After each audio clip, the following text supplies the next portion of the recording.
3일 반 후에 하나님께로부터 생기가 그들 속에 들어가매 그들이 발로 일어서니 구경하는 자들이 크게 두려워하더라. 하늘로부터 큰 음성이 있어 이리로 올라오라 함을 그들이 듣고 구름을 타고 하늘로 올라가니 그들의 원수들도 구경하더라. 그때에 큰 지진이 나서 성 10분의 1이 무너지고 지진에 죽은 사람이 7천이라. 그 남은 자들이 두려워하여 영광을 하늘의 하나님께 돌리더라. 먼저 좀 우리가 본문을 이해하고 나갈 수 있도록 한번 잠깐 훑어보겠습니다. 여기서 3일 반 후에라는 것은 전번 주 9절에는 어떻게 했어요? 3일 반 동안 이렇게 나왔지요.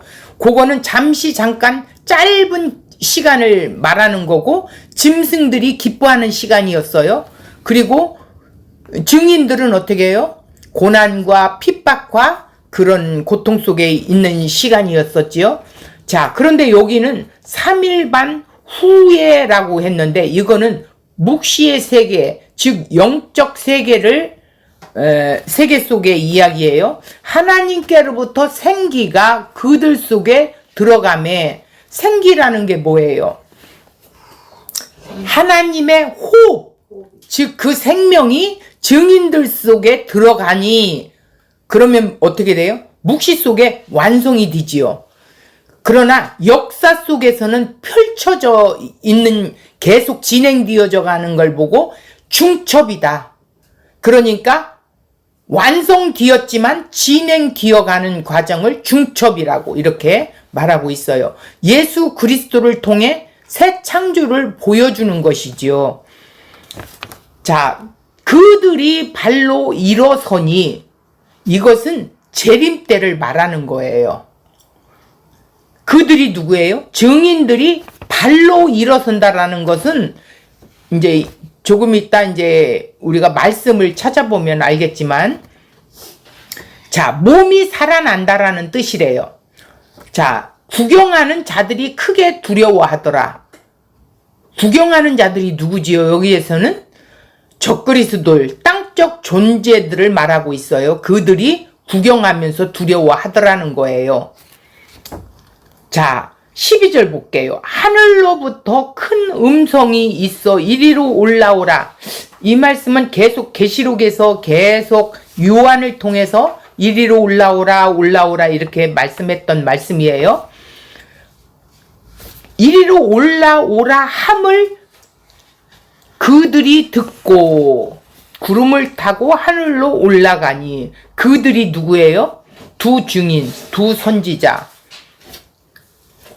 하나님의 백성들을 말하는 거지요. 자, 구름을 타고 하늘로 올라가니, 구름을 타고 올라간다는 건 정말 구름을 타고 휴거한다 이런 뜻이 아니라 하나님의 임재 속에, 영적 임재 속에 올라간다는 뜻이에요. 그들의 원수들도 이제 그 재림 때는 똑똑히 볼 수 있다라는 거예요. 영적인 반전이 일어나는 거지요. 자, 11절에도 구경하는 자들이 크게 두려워하고, 또 여기도 보니까 12절도 보니까 그들의 원수들도 구경하더라. 자, 역전이 일어난 거예요. 그들이 막 기뻐하고 선물을 나누고 이렇게 했었지요. 그 짐승들이, 땅적 존재들이. 그런데 이제 반전이 일어난 거죠. 자, 13절 볼게요. 그때에는 언제냐? 몸이 구속이 되어 일어날 때, 재림 때를 말한다고 그랬어요. 큰 지진이 나서 성 10분의 1이 무너지고 지진에 죽은 사람이 7천이라. 여기 잠깐 좀 보고 갈게요. 자, 큰 지진이 났다라는 건 큰 심판을 말한다라는 거예요. 멸망을 말한다라는 거예요. 이 세상을 말하는 것이죠. 율법 중심으로 살아가는 그 예루살렘, 소돔, 애굽, 세상을 대표하는 것이 다 무너진다라는 거예요. 멸망되는 상태를 말하고 있는 거예요. 그 남은 자들이 두려워하여, 여기서 그 남은 자들은 또 뭐냐? 그들이 두려워하고 그들의 원수들이 구경하더라 뭐 이렇게 했는데, 여기는 그 남은 자들이라는 건 오늘 교회를 말하고 있어요. 두려워하여 그런 상황을 보면서 마음을 다시 가다듬으면서 두려운 마음을 갖고 영광을 하늘의 하나님께 돌리더라, 이 소리예요. 예수를 믿는다고 하면서도 세상에 휩쓸려 살다 보면 잠시 잠깐 잊어버릴 때가 있어요. 왜? 우리는 아직 죄를 갖고 있는, 몸에 속해 있는 존재이기 때문에. 그런데 말씀 앞에 돌아와 보면 말씀이 나를 비춰주기 때문에 나를 볼 수 있는 거야. 내가 이러면 안 되지. 저도 이번 그 연휴 기간 동안 나 자신을 이렇게 몇 번 보는데 내가 수치스러웠어. 왜 그러냐? 내가 불편한 건 싫어. 그래서 짜증을 좀 부렸어. 그런데 남편은 그 이제 성령이 지도함에 따라서 살기 때문에 여보, 그러면 안 되지. 그들을 그대로 봐줘. 이렇게 이야기를 할 때 나 자신이 말씀에 비출 때 얼마나 수치스러웠는지 몰랐어요. 수치스러웠어. 아, 난 아직 멀었구나. 그러면서 아, 나는 죄에 속해 있는 존재구나. 어쩔 수 없구나. 그래서 내가 말씀을 항상 묵시하고 또 새기고 그분과 동행하지 않으면 어쩔 수 없는 존재구나. 이걸 깨닫게 됐어요. 이렇게 말씀을 안다라는 것은 말씀이 나를 비춘다라는 거더라고요. 말씀을 알아, 나 이거 이해가 돼. 이걸로 끝나면 그건 지식에 머물러요. 근데 나를 보고 내 수치를 드러내, 내 존재성을 보니까 아이고 수치스러운 게 느껴지더라는 거예요. 아, 그래가지고 오늘 또 아침에 부딪힐 뻔했어. 동생한테 뭐를 갖다 줘야 하는데 갖고 간다고 하는데 아이고 걔가 넘고 쳐져서 다 썩는다며. 그러면서 좋지 않는 마음을 내가 품었어. 근데 얼른 돌이키고 싸줬어. 근데 이것저것 음식을 좀 싸줬어. 근데 다시. 권사님 그 말이 맞지. 하도 갖다 주면 안 먹게 되잖아. 밀리고. 그래도 사랑하는 마음이 있는 사람은 그게 아니더라고. 썩더라도 갖다 줘야 된다는 거야. 미안해서 걔가 그럴 수도 있다. 이런 말을 하더라고. 그래서 다시 한번 주님의 마음으로 내가 섬기든지 이렇게 해야 하는데 내 친 형제한테도 이렇게 못하는구나. 그걸 느끼면서 나 자신을 돌아보는 시간이었어요. 근데 권사님은 만드는 입장이네. 자, 그러면 오늘 원고로 들어가 보겠습니다. 자, 오늘 주제는 그들이 발로 일어서니라는 주제를 좀 담아봤어요. 두 증인은 말씀에 의해 측량된 성전이고 예수 그리스도와 한몸 된 교회라고 그랬어요. 두 선지자라고 그랬어요. 하나님의 뜻을 따라 증언이 완성되면 죽임을 당한다라는 거예요. 그 현장이 어디예요? 소돔이고 애굽이며 곧 예수 그리스도께서 십자가에서 못 박히신 곳이죠. 예루살렘이에요. 짐승에 의해 죽임을 당하는 것은 본성적으로 나의 원수가 아니라 누구의 원수? 하나님의 원수라는 거죠. 하나님의 원수로 십자가의 예수 그리스도를 싫어하고 거부한다라는 거예요. 예수 그리스도의 죽음에 증인의 죽음이 담겨 있다는 사실을 늘 확인하는 자가 곧 성도다. 나는 죽은 자입니다. 예수님께서 십자가의 죽음의 길을 가셨는데 우리는 이렇게 생각하는 거예요. 그분 덕분에 잘 살겠다고 하고 또 예수 그리스도를 따르는 나는 그런 제자야 하지만 그런 제자로 볼 수 없다라는 거죠. 오늘날 세상 교회가 그렇게 살아가고 있지 않습니까?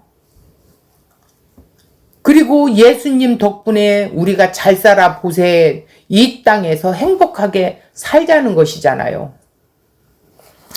그러나 증인은 죽음으로 끝나는 것이 아니라 어떻게 해요? 하나님으로부터 살리심을 받는 것이라는 거죠.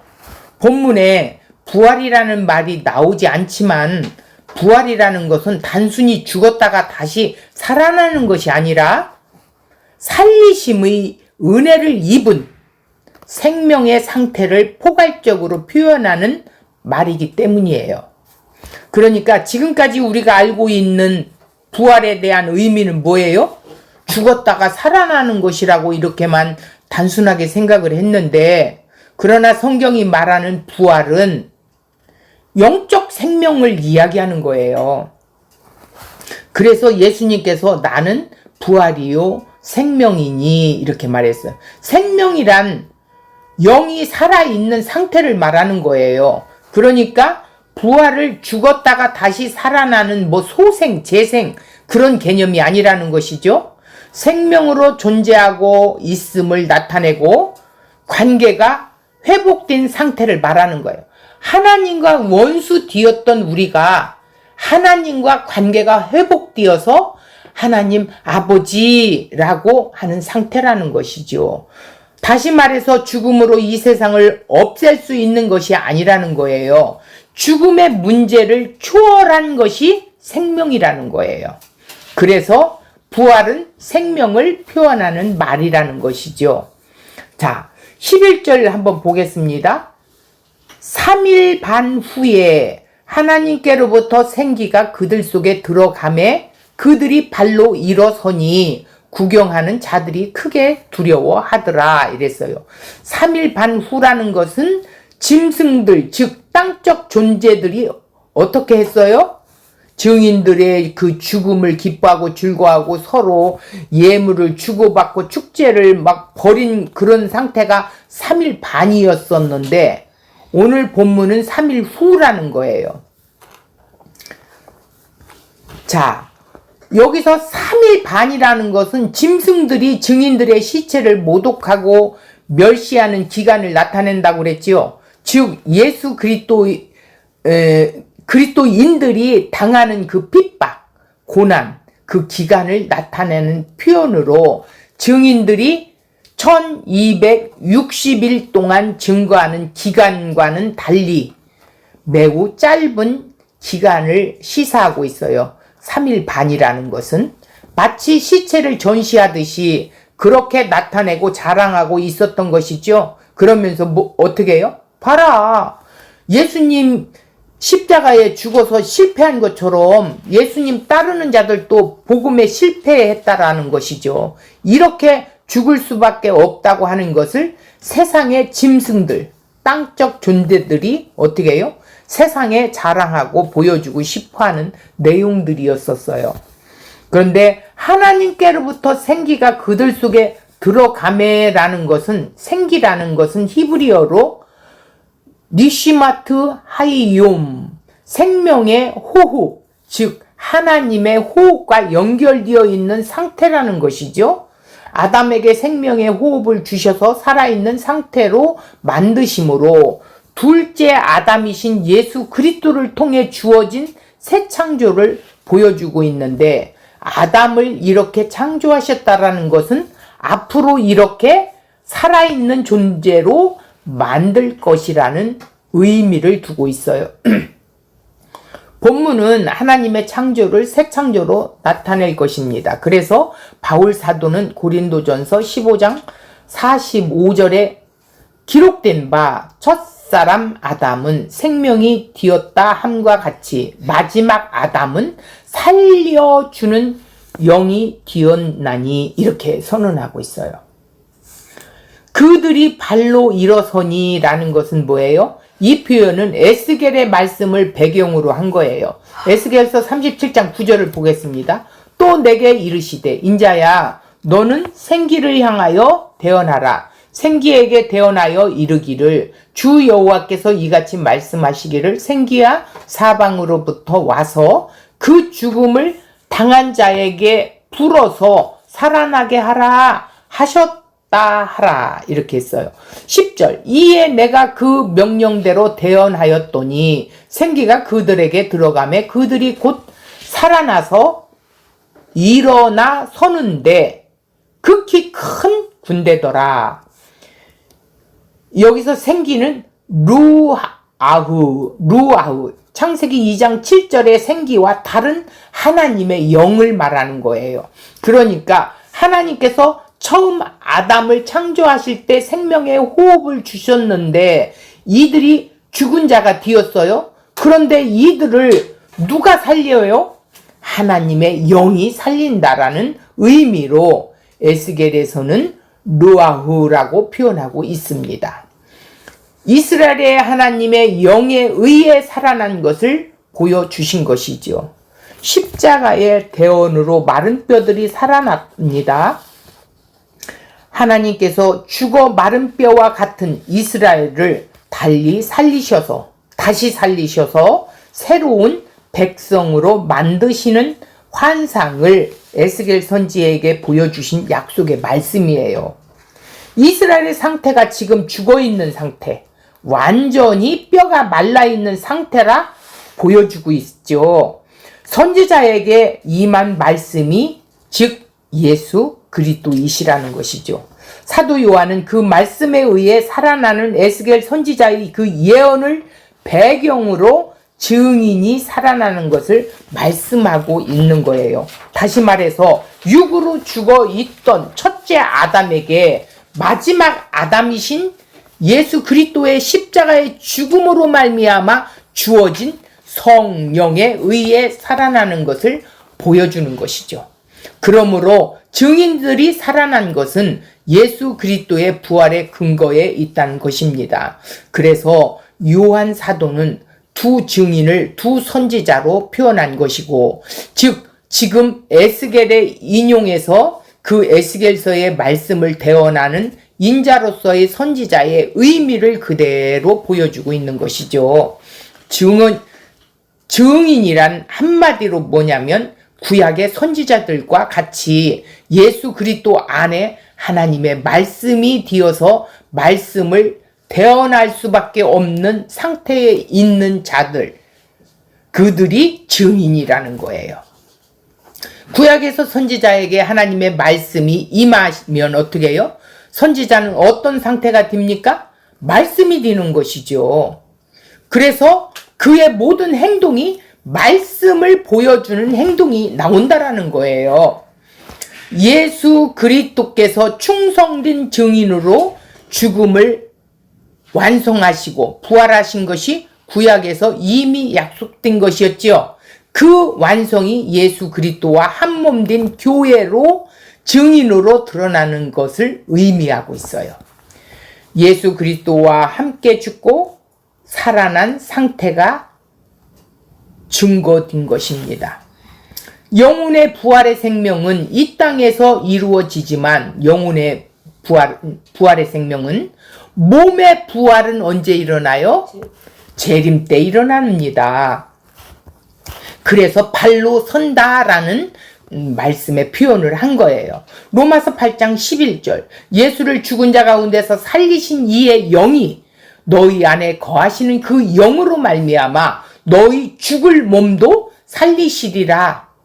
그러니까 성령이 너희에게 들어왔지만 육신은 죽어요. 하지만 재림 때는 죽었던 그 몸이 다시 부활된다라는 뜻이에요.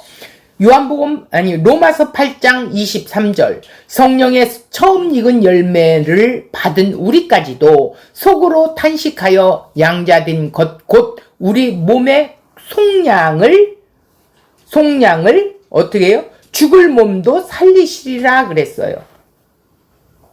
요한복음 8장 23절 성령의 처음 익은 열매를 받은 우리까지도 속으로 탄식하여 양자된 것 곧 우리의 몸의 속량을 기다리느니라. 조금 전에 제가 잘못 읽어서 다시 읽어드리는 겁니다. 증인은 자기 자신을 드러내는 자가 아니라 누구를 드러내요? 오직 예수 그리스도의 말씀만 드러나는 존재라는 것이죠. 그게 증인이에요. 증인을 통해서 오직 말씀만 드러나기 위해 드러내니까 땅적 존재들은 어떻게 해요? 괴로울 수밖에 없어요. 진리의 말씀을 드러내지 않으면 서로 즐거워하지요. 땅적 존재들도. 그러나 말씀을 드러내기 시작하면 싫어해. 괴로워하고 불편해하고 싫어할 수밖에 없다라는 거예요. 계시록 11장 10절에 보니까 두 선지자가 땅에 사는 자들을 괴롭게 한 고로 땅에 사는 자들을 괴롭게 한대요. 두 선지자가 말씀만 그렇게 하지.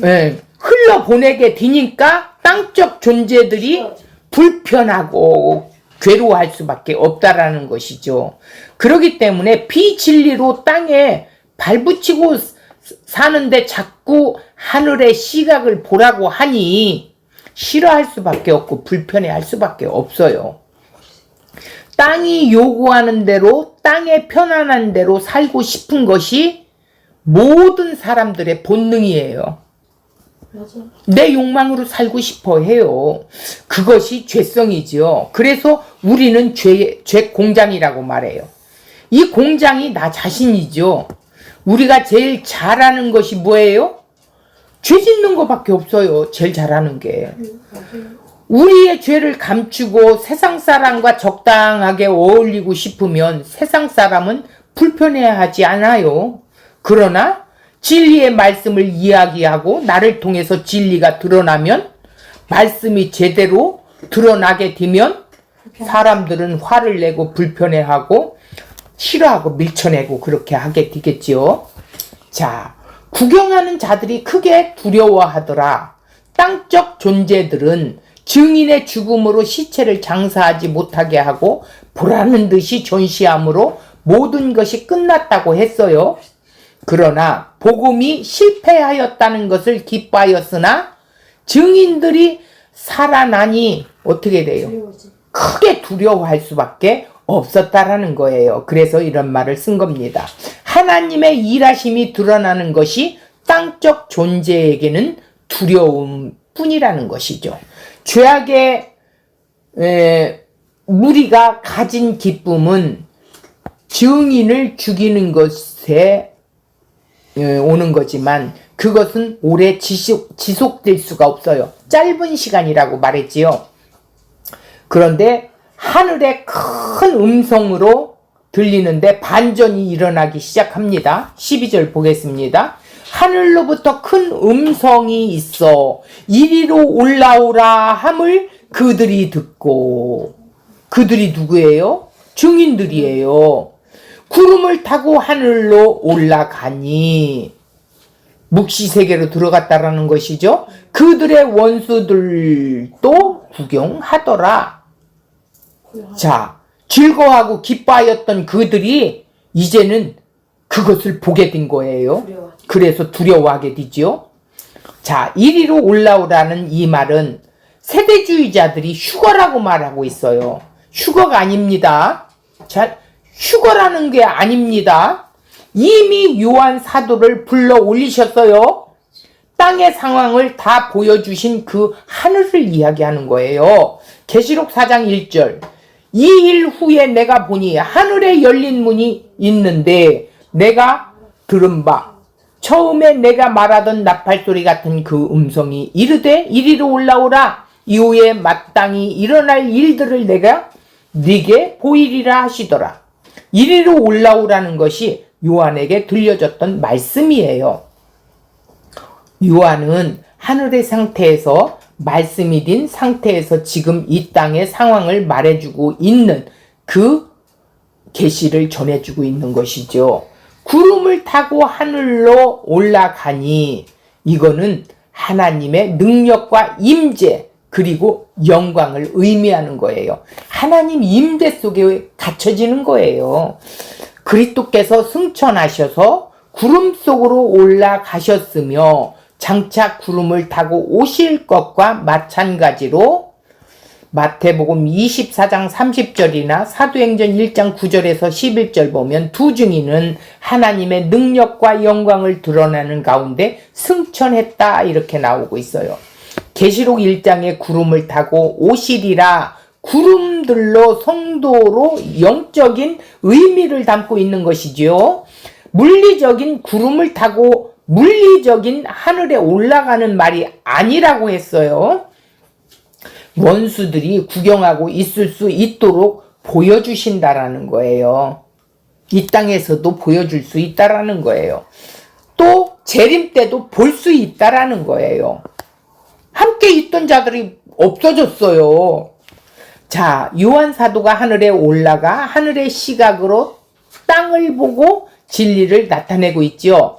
그들의 원수들도 구경하더라는 건 성전이요 두 증인이며 두 선지자로 예수 그리스도와 한몸된 교회인 우리가 하늘의 시각에서 오직 말씀만 땅에 드러내며 땅적 존재들이 분명히 알 수 있고 구경하지만 말씀은 받아들이지 않았다는 거죠. 진짜 우리가 구름을 타고 올라가는 것이 아니라는 것이지요. 자, 13절 보겠습니다. 그때에 큰 지진이 나서 성 10분의 1이 무너지고 지진에 죽은 사람이 7천이라. 그 남은 자들이 두려워하여 영광을 하늘의 하나님께 돌리더라 이랬어요. 자, 초림 때란 초림 예수 그리스도가 십자가의 사건으로 이미 천국을 가진 특권이면서도 동시에 아직이라는 것이 남아있지요. 재림 때를 상징하고 있어요. 그래서 이 그때라는 것은 초림 때와 재림 때를 말하고 있어요. 자, 큰 지진이 나서 마태복음 27장 51절 이에 성소 휘장이 위로부터 아래까지 찢어져 둘이 되고 땅이 진동하여 바위가 터지고 무덤들이 열리며 자던 자들의 몸이 많이 일어나되 예수의 부활 후에 그들이 무덤에서 나와서 거룩한 성에 들어가 많은 사람에게 보이니라. 백부장과 및 함께 예수를 지키던 자들이 지진과 그 일어난 일들을 보고 힘이 두려워하여 이르되 이는 진실로 하나님의 아들이었도다 하더라. 땅이 흔들리고 깨어지는 그 지진으로 말미암아 흔들릴 수 없고 쪼개질 수 없는 하늘의 영광을 드러내는 것이죠. 그러기에 땅의 진동으로 나타나는 것은 백부장이 예수를 하나님의 아들로 인정하신 것처럼 하늘의 것을 인정하는 상태를 상징적으로 표현하고 있는 거예요. 예수 그리스도의 제자, 증인들이 죽음에서 깨어나 거룩한 성, 즉 하늘에 들어가는 것은 예수 그리스도의 십자가의 죽음으로 이미 완성되었다는 것을 보여주고 있는 거예요. 그러면 현실적으로 이 말씀이 무슨 뜻이냐? 무덤이 열리고 성도들의 몸이 거룩한 성에 들어갔다. 이것은 예수님의 제자들이, 신자들이 지금 하늘에 들어가고 있다는 것을 상징적으로 지금 예수님의 십자가의 죽음의 결과로 이 세상의 심판을 설명하고 말씀하는 구절이라고 보아야 됩니다. 자, 성 10분의 1이 무너지고 라는 것을 이해를 잘 하셔야 됩니다. 하늘의 거룩한 성과 대조하여 이 땅의 율법을 중심으로 삼고 있는 성전이 있는 그 예루살렘 성을 말하는데, 성 3이 무너졌다는 것은 소돔이고 애굽이고 예수 그리스도를 십자가에 못 박은 곳으로 세상의 대표를 뜻하고 있는 거예요. 대표로 뜻하는 것이 뭐냐면 큰 성 예루살렘을 말하는 거예요. 그런데 여기는 소돔, 애굽 이걸 말하는 것은 이 세상을 말하는 것이죠. 그러니까 10개 중 하나라는 것이 아니에요. 우리가 11조도 잘 생각해야 돼요. 열에서 하나라는 것이 아니라 열 전체를 이야기하는 것이라는 거예요. 하나가 열 전체를 의미한다. 그러니까 하나님 거다, 모든 것이. 이렇게 봐야 된다라는 거예요. 그런 점에서 본문에서 10분의 1이라고 하는 것은 11분의 1 한 부분만 무너졌다라는 말이 아니라 그런 점에서 아니요, 전체가 무너졌다는 말이라는 거예요. 일부분이 무너졌다라는 말이 아니라 전체가 무너졌다. 10분의 1이라는 건 그러니까 11조의 개념이나 장자의 개념이나 전체가 장자가 죽으면 어떻게 해요? 가정 전체가 무너졌다 이 소리예요. 가정 전체가 심판을 받았다 이 소리예요. 11조의 개념은 전체가 하나님 것이다 이 소리예요. 그러나 아직 최종적인 심판은 남아 있으므로 10분의 1이라는 숫자가 동원되었을 뿐이다. 아직이 좀 남아 있다라는 거죠. 재림이. 자, 무너지고 저기 토시가 조금 틀렸죠? 무너지고 멸망의 상태가 된다는 의미예요. 무너졌다, 멸망했다 이 소리예요. 단순히 10분의 1이 아니라 10의 1이고 1이 10에 의해 율법적인 것 전부가 멸망의 상태에 되었다라는 의미를 말하고 있다. 이런 말입니다. 무너졌다는 것은 지진에 죽은 사람이 7천이라 구약의 배경으로 말한 건데 열왕기상 19장 18절을 보면 그러나 내가 이스라엘 가운데에서 7,000명을 남기리니 다 바알에게 무릎을 꿇지 아니하고 다 바알에게 입맞추지 아니한 자니라. 로마서를 보면 11장 4절 내가 나를 위하여 바알에게 무릎 꿇지 아니한 사람 7,000명을 남겨두었다라. 이렇게 번역한 것은 여기 7,000명이라는 것이 잘못 번역됐다라는 거예요. 7,000을 남겨두었다 이렇게 봐야 된다라는, 명이라는 건 없다라는 거예요. 즉 7,000인데 7이 1000입니다. 7,000, 7은 뭐예요? 하나님의 2라는 숫자예요. 1000은 뭐예요? 하나님이 완성한 수예요. 영생을 표현하는 숫자예요. 그래서 계시록에서 천년 왕국을 말하고 있는데 천년 왕국은 영원한 천국이라는 거예요. 하나님께서 은혜를 베푸시는데 1000배까지 은혜를 베푸신다고 하니까 뭐예요? 그 표현은 영생을 표현하는 말이에요. 영원한 생명. 그러니까 영원히 축복 속에 산다라는 거예요. 천년 왕국이라는 것은 영원한 하나님의 다스림의 나라, 이렇게 보면 돼요. 천년 왕국이 따로 있는 게 아닙니다. 다시 말해서 인간이 일한 결과에 의한 것이 아닙니다. 하나님께서 일하신 결과로 남겨 놓으셨다는 것을 의미하고 있어요. 로마서 본문에서 내가 나를 위하여라고 한 말은 나의 것, 나의 자신의 것이라는 뜻이에요. 하나님 것이라는 거죠. 하나님께서 자신의 능력으로, 자신의 것으로 남겨두신 일이심을 7,000으로 표현한 것으로 남기신 하나님의 일하심을 표현한 구절이다. 이렇게 보면 돼요. 7,000은. 그러니까 7,000명을 남겨 놓으셨다는 뜻도 아니라는 것이죠. 그 남은 자들이 하늘의 능력에 의해 하나님의 것으로 반드시 하나님은 남기신다는 말이에요. 결국 무엇이에요? 증인들은 예루살렘 성이 다 멸망당해서 율법을 행하는 자들이 다 멸망받고 박살 나더라도 하나님은 예수 그리스도의 십자가 복음을 고수하는 자들을, 십자가의 길을 가는 자들을 하나님의 능력으로 어떻게 한다고요? 하나님 자신의 것으로 남기시는 분이시라는 뜻입니다.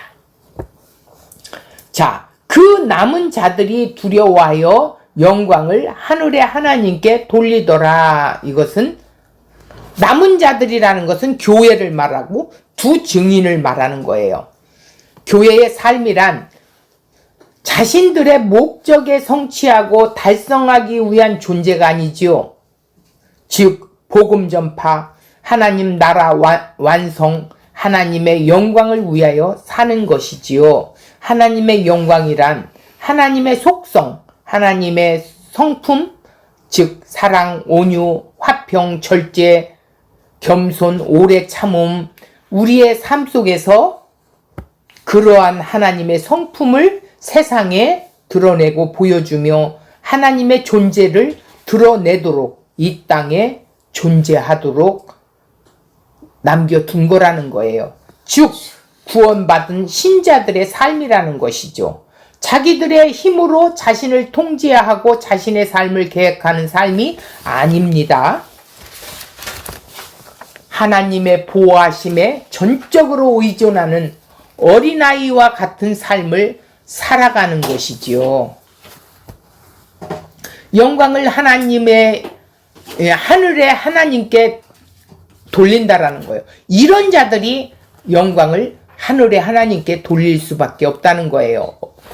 오직 전적으로 하나님의 보호하심과 전적 의존하는 어린아이와 같은 마음 가진 상태, 그런 삶이 영광을 하늘의 하나님께 돌린다라는 것이라는 거예요. 증인의 부활, 하늘에 올라감은 단순히 재림의 날에 일어나는 현상으로만 말씀하는 것은 아닙니다. 종말의 때 이 세상 안에 늘 일어나는 일이지요. 오늘 우리에게 일어나는 일들입니다. 미래에 일어날 일이 아니라는 것이죠. 바울 사도의 선포에서 그 의미를 잘 드러내고 있는데 그리스도 안에 날마다 일어나고 있는 현상이 예수 그리스도 안에 새롭게 되는 일이라는 거예요. 에베소서 2장 5절 보면 허물로 죽은 우리를 그리스도와 함께 살리셨고 너희는 은혜로 구원을 받은 것이라 또 함께 일으키사 그리스도 예수 안에서 함께 하늘에 앉히시니 이는 그리스도 예수 안에서 우리에게 자비하심으로 그 은혜의 지극히 풍성함을 오는 여러 세대에 나타내려 하심이라. 너희는 그 은혜에 의하여 믿음으로 말미암아 구원을 받았으니 이것은 너희에게서 난 것이 아니요 하나님의 선물이라 이렇게 말씀했어요.